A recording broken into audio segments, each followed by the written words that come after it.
إن الحمد لله نحمده ونستعينه ونستغفره ونعوذ بالله من شرور أنفسنا ومن سيئات أعمالنا من يهده الله فلا مضل له ومن يضلل فلا هادي له أشهد أن لا إله إلا الله وحده لا شريك له وأشهد أن محمدا عبده ورسوله لا نبي بعده اللهم صل وسلم وبارك على سيدنا ومولانا محمد وعلى آله وصحبه أجمعين ومن تبعهم بإحسان إلى يوم الدين أما بعد فيا عباد الله أوصيكم ونفسي بتقوى الله فقد فاز المتقون قال الله تعالى في القرآن العظيم أعوذ بالله من الشيطان الرجيم يا أيها الذين آمنوا اتقوا الله حق تقاته ولا تموتن إلا وأنتم مسلمون وقال تعالى في آية أخرى يا أيها الذين آمنوا اتقوا الله وقولوا قولا سديدا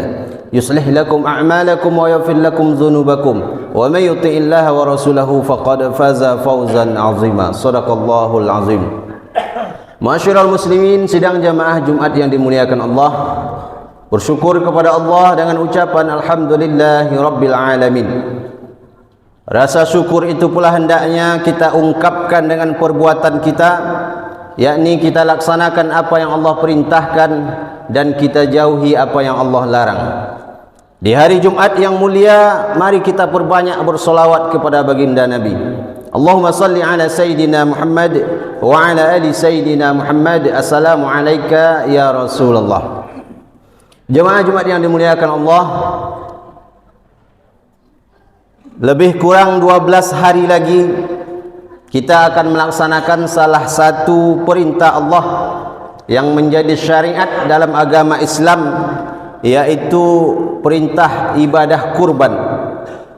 Bagi jamaah yang sudah mendaftar dan akan ikut berkurban tahun ini, mudah-mudahan kurbannya itu nanti diterima oleh Allah dan akan mendapatkan balasan pahala yang besar, sebagaimana Nabi SAW bersabda, bikulli sya'aratin hasanah, pada setiap bulu hewan kurban itu ada pahala.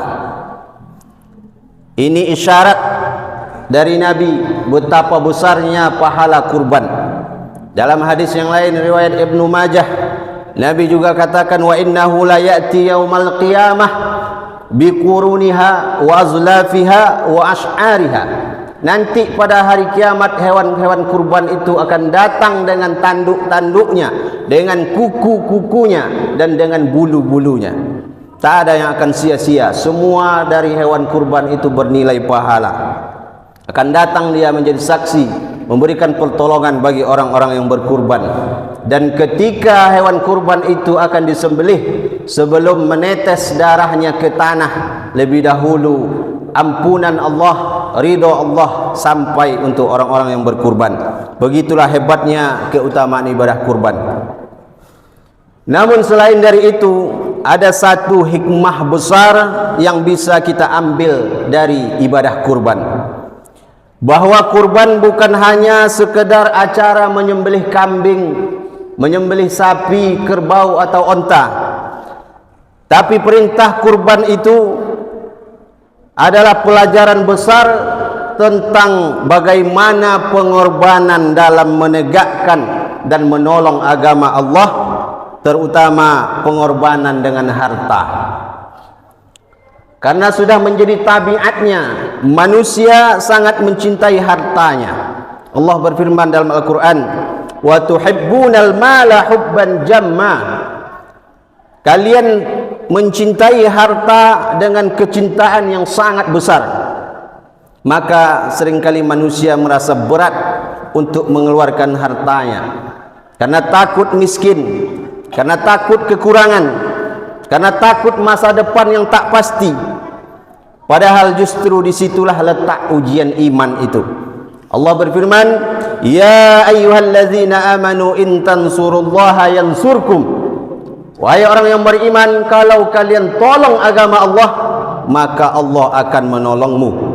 Wa yusabbit aqdamakum, dan Allah akan meneguhkan kedudukanmu. Allah akan muliakan engkau. Maka menolong agama Allah bukan karena Allah butuh pertolongan kita. Allah Maha Kuat, Allah Maha Perkasa, Al-Aziz, Al-Jabbar, tapi menolong agama Allah untuk menguji kita, apakah kita mau berkorban untuk agama ini atau tidak. Salah satunya dengan berkorban harta. Karena harta yang kita sangka milik kita itu sebetulnya hanyalah titipan dan amanah yang akan diminta pertanggungjawabannya oleh Allah Subhanahu wa taala. Dalam hadis Nabi katakan, la tazulu qadama 'abdin yaumal qiyamah hatta yus'al an arba'. Tidak akan bergeser kaki seorang hamba nanti pada hari kiamat sampai dia ditanya tentang 4 perkara. Dan salah satu dari yang 4 itu adalah wa an malihi. Dia akan ditanya tentang hartanya, min aina iktasabahu wa fima anfaqahu. Dari mana dia dapatkan harta itu dan untuk apa dia habiskan. Maka tanyakan pada diri kita hari ini, sebelum nanti kita ditanya di hadapan Allah, apakah harta itu sudah didapat dari cara yang halal dan seberapa banyak harta sudah dipakai untuk menolong agama Allah. Jamaah Jumat yang dimuliakan Allah, agama ini tidak hanya tegak dengan lisan dan doa saja, tetapi juga membutuhkan pengorbanan, termasuklah pengorbanan harta. Allah Ta'ala berfirman, ya ayyuhallazina amanu hal adullukum ala tijaratin tunjikum. Maukah kalian aku tunjukkan suatu perdagangan yang akan menyelamatkan kalian dari azab yang pedih. Tu'minuna billahi wa rasulihi, yaitu kalian beriman kepada Allah, beriman kepada Rasulullah, wa tujahiduna fi sabilillah, dan kalian berjihad di jalan Allah, bi amwalikum wa anfusikum, dengan hartamu dan dengan jiwamu. Maka dalam ayat ini Allah menyebutkan bahwa jihad yang pertama itu adalah dengan harta, setelah itu baru dengan diri. Karena takkan mungkin berperang melawan musuh tanpa senjata, dan senjata itu adalah bagian dari harta. Jadi untuk menegakkan agama ini, yang pertama sekali adalah dengan harta, kemudian dengan jiwa, dengan diri kita. Maka yang punya harta, pakailah untuk menolong agama Allah. Beri makan fakir miskin, santuni anak yatim, bantu guru ngaji, buatkan sekolah agama yang murah, bantu kegiatan dakwah, bantu pembangunan masjid, dan berbagai kegiatan-kegiatan agama. Agama ini ditegakkan bukan hanya dengan kata-kata, bukan hanya dengan doa, tapi dengan pengorbanan. Andai kita mati menghadap Allah siang ini, selesai Jumat ini, maka akan Allah tanya kita, wahai fulan, apa yang sudah kau korbankan untuk agama? Coba kita merenung sejenak, apakah bisa kita menjawab pertanyaan ini? Wahai engkau yang punya harta, apa yang sudah kau berikan untuk agama? Wahai engkau yang punya kuasa, apa yang sudah kau lakukan untuk agama? Wahai engkau anak muda yang punya tenaga, apa yang sudah kau bantu untuk agama? Wahai engkau yang punya ilmu, sudahkah kau pakai untuk mensyiarkan agama dan dakwah? Merenung sejenak, bisakah kita menjawab pertanyaan ini? Apa yang sudah kita lakukan untuk agama ini?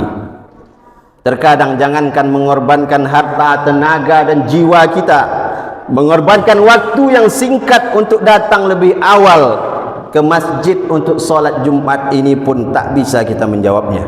Jangankan mengorbankan seluruh waktu untuk mengabdi kepada Allah, mengorbankan waktu yang singkat, paling lama 1 jam saja untuk melaksanakan ibadah Jumat yang sempurna, itu pun tak bisa kita lakukan. Maka apalagi yang akan kita harapkan, yang akan kita bawa nanti ketika menghadap kepada Allah Subhanahu wa taala. Jemaah Jumat yang dimuliakan Allah, ketika manusia itu tak mau menolong agama ini, tak peduli kepada agama, apakah Allah yang akan rugi? Tidak, jemaah. Allah katakan, in takfuru antum wa man fil ardi jami'an. Seandainya kamu dan semua orang di atas dunia ini kafir, fa innallaha laghaniyyun hamid, maka sesungguhnya Allah itu maha kaya dan maha terpuji. Tak akan berkurang sedikit pun kemuliaan Allah. Seandainya semua orang tak ada lagi yang beriman, tak ada lagi yang mau ibadah, tak akan berkurang sedikit pun kemuliaan Allah. Karena Allah tak butuh ibadah kita, Allah tak butuh pertolongan kita, Allah tidak butuh kita, tapi kitalah yang butuh Allah. Agama ini tidak butuh kita, tapi kitalah yang butuh agama ini. Maka takkan rugi sedikit pun Allah Subhanahu wa taala. Maka ketika ada orang yang tak peduli kepada agama ini, Allah takkan rugi, tapi dialah yang akan merugikan dirinya sendiri, karena dia telah melewatkan kesempatan untuk mendapatkan kemuliaan dari Allah Subhanahu wa taala. Bagi Allah mudah saja. Wa in tatawallaw yastabdil qauman ghairukum. Jika kalian berpaling, niscaya Allah akan mengganti kalian dengan kaum yang lain. Tsumma la yakunu amsalakum, dan mereka tidak akan seperti kalian. Rasulullah SAW bersabda, la tazalu ta'ifatun min ummati zahirina 'alal haq. Akan selalu ada sekelompok orang dari umatku yang berada di atas kebenaran. Maka agama ini akan tetap tegak, pembangunan masjid akan tetap selesai, azan akan terus tetap berkumandang, salat berjamaah akan tetap ada, anak yatim dan fakir miskin akan tetap ada yang menyantuni, pemotongan hewan kurban akan tetap ada setiap tahunnya.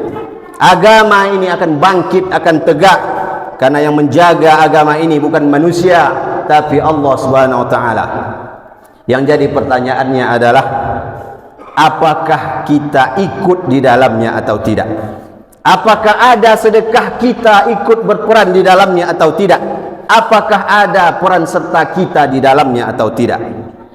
Maka jangan sampai kita hanya menjadi penonton ketika agama ini diperjuangkan.